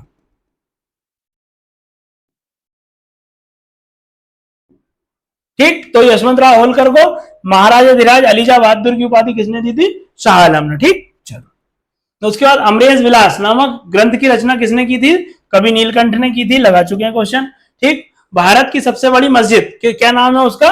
ताजुल मस्जिद। ऐसा कहा जाता है एशिया की सबसे बड़ी मस्जिद है, जो बैठने मतलब उसके जो आकार है वहां लोग जितनी संख्या में बैठ सकते हैं, उसका कॉरिडोर जो बड़ा है उस हिसाब से भारत की सबसे बड़ी मस्जिद है ताजुल मस्जिद। कहाँ है ये? भोपाल में स्थित है। किसने बनवाया था? तो इसको शाहजहां बेगम के द्वारा बनवाया गया था। ठीक है, चलो उसके बाद आते हैं गोहर इकबाल। एक पुस्तक है जो कि भोपाल के इतिहास से संबंधित है। इसमें जो है आपका दोस्त मोहम्मद खान और उनके बाद के पूरे शासक और भोपाल के इतिहास के बारे में जानकारी मिलती है। ये पुस्तक किसके द्वारा लिखी गई थी? शाहजहां बेगम ने लिखी थी पुस्तक। ठीक, चलो किस संधि के बाद संपूर्ण बुंदेलखंड जो है ब्रिटिश शासन के अधीन आ गया था? ये ब्रिटिश जो बुंदेलखंड है वो ब्रिटिश साम्राज्य के अधीन आ गया था। ये कौन सी थी? बेसिन की संधि। इसके द्वारा ये पहले मराठों के संरक्षण में मतलब मराठों के प्रभाव में थी। उसके बाद जब मराठे अंग्रेजों से हार जाते हैं, बेसिन की संधि करते हैं, तो जो है पूरा बुंदेलखंड जो है इनके अंग्रेजों के अधीन आ जाता है। ठीक, चलो उसके बाद बघेलखंड नाटक कंपनी की स्थापना। बघेलखंड में एक नाटक कंपनी बनाई गई थी जो वहां के लोक नृत्य और लोक नाटकों को करती थी। किसके समय में बनाई गई थी? ये वेंकटरमन सिंह के समय में बनी थी। ठीक, चलो। उसके बाद उज्जैन महारानी के नाम से, उज्जैन महारानी के नाम से किसको जाना जाता है? ये वहां की शासिका है, बघेल शासिका है, मतलब जो है शिवराज कुमारी देवी, जो कि सतना में मतलब वही है, और जो है वेंकटरमन सिंह की पत्नी है। इनको उज्जैन महारानी के नाम से जाना जाता है। ठीक, चलो। निम्न में से किस शासक के संरक्षण में मुगल सम्राट अकबर द्वितीय का जो है जन्म होता है? अकबर द्वितीय किसके समय में? इनके जो पिताजी है शाह आलम द्वितीय, उनको संरक्षण देते हैं अजीत सिंह। अजीत सिंह के संरक्षण में रहते हैं और वहीं उनकी पत्नी जो है अकबर द्वितीय को जन्म देती है। ठीक है, चलो। ये कहाँ है? बघेल वंश का कार्यक्रम चल रहा है। ठीक है, चलो। रीवा राज्य का शासन ब्रिटिश सरकार ने किस वर्ष अपने अधीन कर लिया था? किस वर्ष कर लिया था अधीन? तो 1874 में इनको जो है